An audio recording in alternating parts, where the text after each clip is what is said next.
gouffre de l'obscurité, morne et morte. Lumière pure et pur amour comme paravent au désarroi, à l'injustice des circonstances, de la malchance de celui qui était lui aussi. Lumière pure et pur amour, tentant de former un barrage contre sa double chute. Chute au passé d'un coup de tête, chute au présent à surmonter.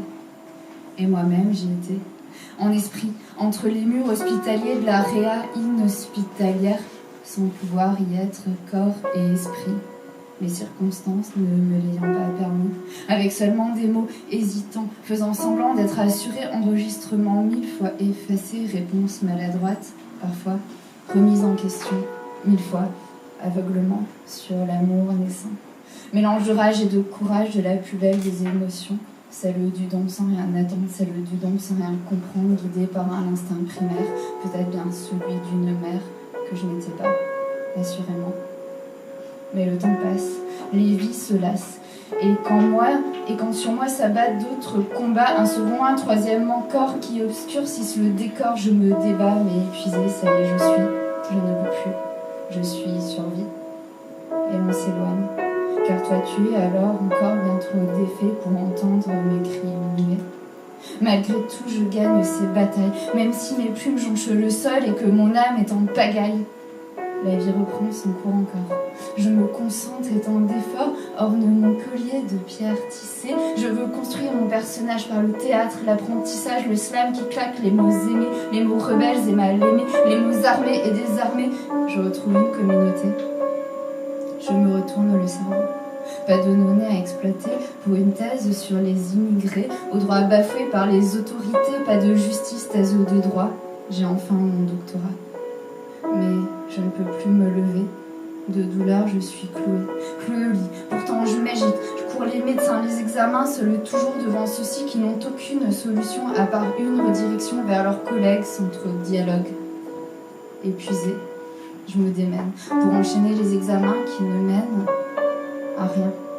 Antidouleur inefficace, douleur tenace et si vaste, torture sans nom trop innommable.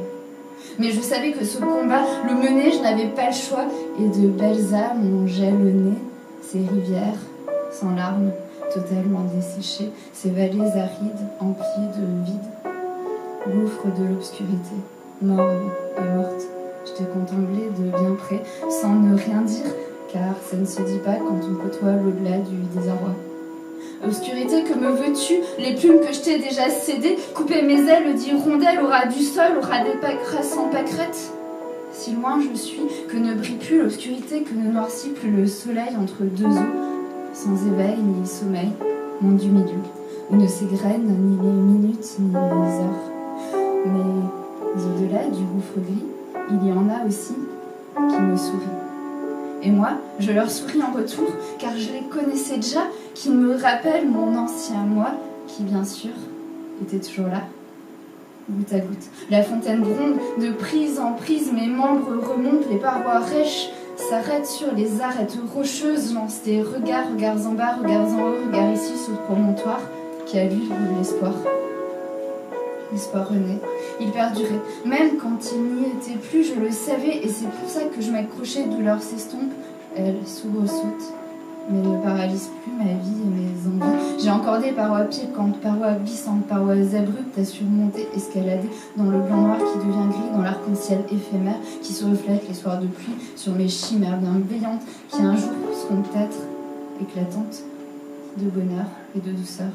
C'est ce que je veux, toujours encore, et que j'appelle de mes voeux, de l'énergie du printemps, de celle qui court, saute dans les flaques, dont le bruit claque, la mélodie qui, elle, n'est plus mélancolie, mais soif de vie.